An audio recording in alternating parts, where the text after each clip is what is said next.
नमस्कार, आप देख रहे हैं राजीव टाइम्स। आपके साथ मैं हूं आराधना नामदेव। रुक करते हैं खबरों की ओर, जहां भोपाल में सहकारिता मंत्री विश्वास सारंग ने स्वभाव स्वच्छता संस्कार स्वच्छता अभियान का शुभारंभ किया, तो इस अवसर पर उन्होंने खुद झाड़ू लगाकर सफाई अभियान की शुरुआत की। यह अभियान प्रदेश की 10,000 से अधिक सहकारी संस्थाओं की परिसरों में एक साथ शुरू किया गया। अंतर्राष्ट्रीय सहकारिता वर्ष 2025 के तहत हर माह सहकारी संस्थाओं में स्वच्छता अभियान चलाया जाएगा। पीएम मोदी और केंद्रीय गृह एवं सहकारिता मंत्री अमित शाह के विजन के अनुरूप यह अभियान सहकारिता के माध्यम से विकसित भारत के निर्माण के लिए समर्पित रहेगा। मंत्री सारंग ने सभी से अपने कार्यस्थलों को स्वच्छ रखने और स्वच्छता से सकारात्मकता लाने की अपील की है। 2025 पूरी दुनिया में सहकारिता वर्ष के रूप में मनाया जा रहा है। हमारे देश के यशस्वी प्रधानमंत्री नरेंद्र मोदी जी और हमारे सहकारिता मंत्री अमित शाह जी ने के आह्वान पर हम भी मध्य प्रदेश के सहकारिता विभाग के माध्यम से सहकारिता आंदोलन के उन्नयन के लिए अलग अलग कार्यक्रम इस पूरे वर्ष में मनाएंगे। आज हमने पूरे प्रदेश में सहकारिता से जुड़े हुए हर परिसर के स्वच्छता अभियान की शुरुआत की है। 10,000 से ज़्यादा परिसर में हमने ये अभियान शुरू किया है और इसके पीछे का उद्देश्य है कि स्वच्छता केवल अपने ड्राइंग रूम तक नहीं, स्वच्छता अपने कार्य क्षेत्र में। स्वच्छता मतलब केवल कचरा साफ करना नहीं, स्वच्छता मतलब व्यवस्था में स्वच्छता। स्वच्छता अभियान का मतलब पारदर्शिता और संपूर्ण सकारात्मकता के साथ इस देश के नवनिर्माण जो हमारे प्रधानमंत्री जी का आह्वान है 2047 में ये देश विश्व का सबसे शक्तिशाली राष्ट्र बने, उसमें मध्य प्रदेश का सहकारी आंदोलन अहम भूमिका निभाए।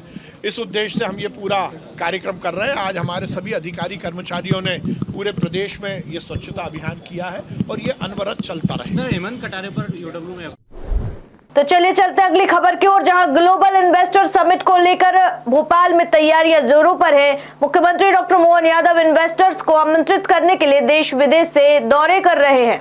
वहीं नगर निगम भोपाल शहर को सजाने संवारने में जुटा है, तो भोपाल के प्रमुख चौराहों को लाइटों और फव्वारों से सजाया गया है, जबकि कई स्थानों पर चित्रकला और हाई मास्ट लाइटें लगाई गई है।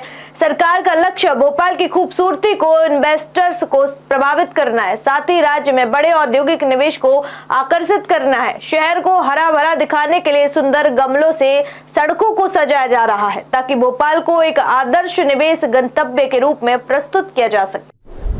तो करते अगली खबर की ओर, जहां 20 से 26 फरवरी तक मध्य प्रदेश की ऐतिहासिक खजुराहो में 51वां खजुराहो नृत्य समारोह आयोजित किया जाएगा।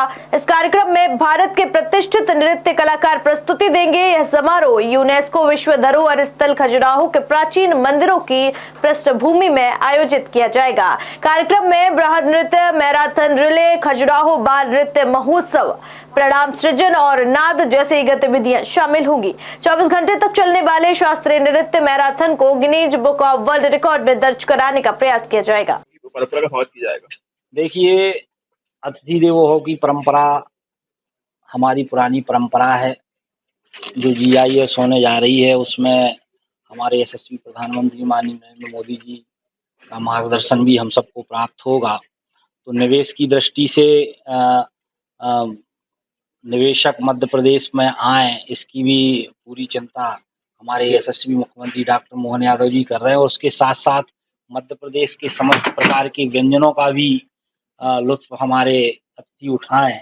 इसके लिए स्थानीय व्यंजनों पर भी महत्व दे रहे हैं और जो मध्य प्रदेश की मुख्य व्यंजन है वो व्यंजन भी उसमें शामिल किए जा रहे हैं। तो निश्चित रूप से अतिथि देवो भव की परंपरा में कोई कमी नहीं होगी और जो अतिथि यहाँ आएगा वो खुश होके जाएगा। और हमारे प्रधानमंत्री जी भी कहते हैं कि MP अजब है, MP गजब है। तो अपने आप में MP अजब और गजब लोग देखेंगे कि MP कितना अच्छा है, पर्यटन की दृष्टि से भी अच्छा है, सांस्कृतिक दृष्टि से भी अच्छा है, निवेश की दृष्टि से भी MP में मध्य प्रदेश में अपार संभावनाएं हैं। इसके लिए यशस्वी मुख्यमंत्री डॉक्टर मोहन यादव जी के नेतृत्व में हम लोग निरंतर काम कर रहे हैं। तो करते अगली खबर की ओर, जहां मुख्यमंत्री डॉक्टर मोहन यादव ने ग्वालियर के मुरैना मार्ग स्थित नगर द्वार का नाम दाता बंदी छोड़ द्वार करने की घोषणा की है। यह नामकरण सिखों के छठे गुरु हरगोबिंद सिंह के सम्मान में किया गया है, जिन्होंने मुगल सल्तनत में 52 राजाओं को रिहा करवाया था। मुख्यमंत्री ने बताया कि ग्वालियर चंबल क्षेत्र का सिख समुदाय समृद्ध ऐतिहासिक विरासत रखता है, जिसे सम्मान देने के लिए यह पहल की गई है। उन्होंने कहा कि यह नामकरण आने वाली पीढ़ियों को संघर्ष, बलिदान और स्वतंत्रता के महत्व को बताएगा। पवित्र सिख धर्म के छठवें गुरु हरगोविंद सिंह के नाम पर दाता बंदी छोड़ द्वार मुरैना के रास्ते पर रखने की हम घोषणा कर रहे हैं। ग्वालियर शहर, ग्वालियर चंबल संभाग में सिख समुदाय का बड़ा प्राचीन इतिहास है। बड़ी संख्या में सिख परिवार इस क्षेत्र में निवास करते हैं। सिखों के छठवें गुरु परम पूज्य हरगोविंद सिंह महाराज साहब को ग्वालियर के किले में मुगल बादशाह जहांगीर ने कई वर्षों तक बंदी बनाए रखा था। गुरु गोविंद सिंह जी के साथ 52 अन्य हिंदू राजा भी उन कैद में थे। जब गुरु गोविंद सिंह जी ने अपनी आध्यात्मिक ताकत, साधना और सिखों के अपने बलिदान और शौर्य पराक्रम से घबराकर मुगल बादशाह ने जब उनको रिहा करने का निर्णय लिया, ऐसे में हमारे परम पूज्य हरगोविंद सिंह गुरु महाराज ने अकेले रिहाई से मना कर दिया और 52 हिंदू राजाओं के साथ भी निकल के आने का अपनी इच्छा व्यक्त की।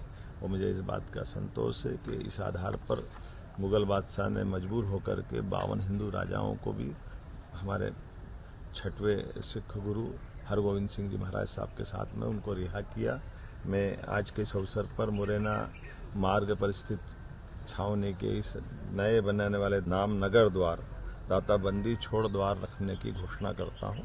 मेरी अपनी ओर से इस गौरवशाली इतिहास को याद करने के लिए मध्य प्रदेश सरकार भी एक तरह से स्मार्ट सिटी और नगर निगम ग्वालियर को बधाई भी देती है और उम्मीद करेंगे कि ये गौरवशाली पृष्ठ से देश दुनिया परिचित होगी। मेरी अपनी ओर से बधाई।